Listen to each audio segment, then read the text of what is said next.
کیا آپ کے گناہ بھی بہت زیادہ ہو گئے ہیں؟ کبھی کبھی انسان اتنے گناہ کر لیتا ہے کہ اسے لگتا ہے گناہ بہت زیادہ ہو گئے ہیں، پھر وہ توبہ کرنا بھی چھوڑ دیتا ہے اور نماز میں دل بھی نہیں لگاتا۔ لیکن کیا آپ نے قرآن کی یہ آیت سنی ہے؟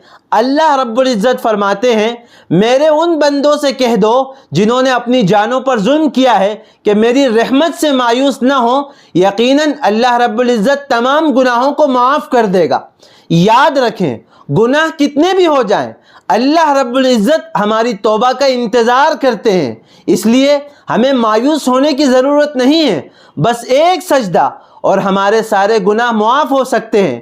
شرط یہ ہے کہ انسان پوری توجہ کے ساتھ اللہ تعالیٰ سے رجوع کرے اور اس سے توبہ کرے۔ ابھی دیر نہیں ہوئی ہے، زیادہ دور نہیں گئے ہیں، بس اللہ رب العزت سے کنیکٹ ہونا ہے اور سچے دل سے توبہ کرنا ہے۔ اللہ تعالیٰ تمام گناہوں کو معاف کر دیں گے۔